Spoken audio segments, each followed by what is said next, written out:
Saan ka ba? Saan ka bang bigas? Nakasama po natin yung ibang team, Kuya Uwa, Jam TV, Barok TV, Barok TV. Ay, dito tayo sa Banyo PID. Ayun po, dito po tayo sa may Teresa Rizal, no? Ilan po ba anak niya tayo? 5 po. 5 po anak niyo. Ito po yung anak niyo po. Ito, yung 3 po, tapos yung 2 po nasa labas. Ano po ano nyo tayo? Ano pong pinagkakaabalan niya? Nag-aan po ko eh, may extra po ako ng pag-deliver. Deliver pa na. Shopee. Sa Shopee. May extra. Yes, trabaho dito. Kaya lang po kasi, tulong po kasi sunduran dahil po kami kasi nag-aaral po ng mga bisang ipon ba ng pang-supply nila? Ay wala akong pang ano ba, kahit magkano lang po sahod niya kasi 500 lang isang araw. Ay, may kulang pa pag-budget mo pa sa amin. Kaya po, sabi ko sa sideline ako, kaya ako mag-ano. Siyempre di naman pag isa lang, medyo Hindi tagilitig kaya. Hindi kaya. Kaya. Lalo pat 5 yung binubuhay. Tapos 4 na sila mag-aaral. Kaya maraming dyan, maraming May panghanda na noodles. siya sa 16 birthday. Birthday niya. Happy birthday. Yeah. Advance happy birthday. Sakto may spaghetti, May no? spaghetti ka, oh. Ilan Saka taong ka, marami boy? pang dito. Merong may Milo, may noodles. Wow. Yan. Binata na. Thank you so much ate, no? At sana ay... Ate ID, balita ko hindi nangyari sa parents. Ano po ba nangyari?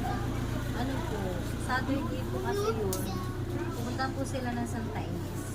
Tapos ayun po, nag last trip po sila. Di po nila akalain na yung last trip ay aalis ng 7 ng gabi.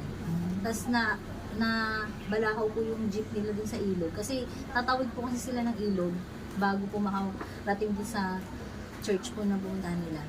Tapos, nung ano po, na balahaw, hinila na po yung jeep nila na sinasakyan. Eh, madilim po kasi doon, wala pong kuryente.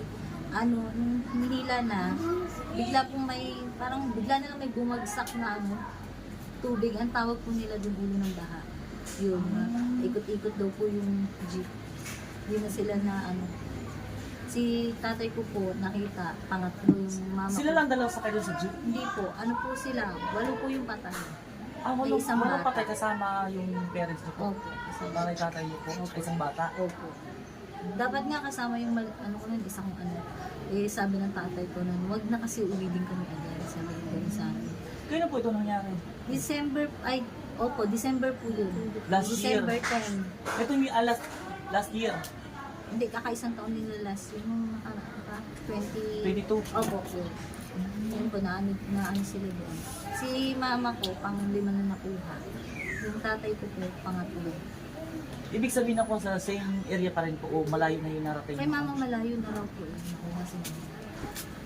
Malayo-layo na nakuha. Tapos si tatay, nakuha na dun sa marami ng mga troso. Doon na nakuha.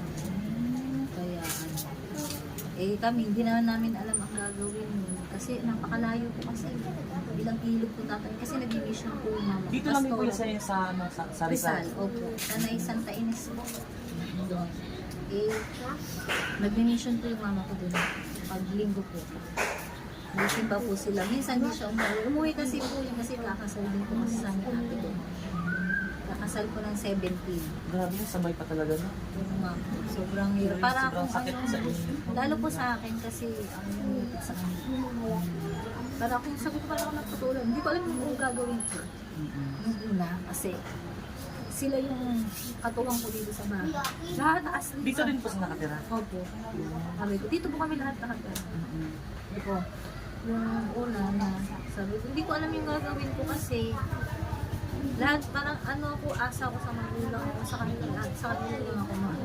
Kasi sabi ko, nung nawala sila, hindi ko alam paano ko magsisimula, hindi ko alam paano ko uumpisahan lahat gawin ko, wala talaga ako sa kung anong gagawin ko, iyak na lang ako dito, puro ko iyak, wala akong iyak. Sabi naman nila sa akin, nila, early, magpakatatag. Parang isang bagsakan sakit yung nangyari na. Isa sa akin. Sobrang hanggang ngayon sa akin, sa totoo lang, sobrang bigat sa akin kasi ako po yung laging kasama nila mama. Ano po kasi ako, mga magulang ako. aayain ako sa kapunta, ganyan. Sila halos sa mga anak ko, sila nag-aasikaso. Sila yung ano ko dito. Kami lang talaga lang din nakakasama. Kaya sabi ko parang ano, hindi ko kaya.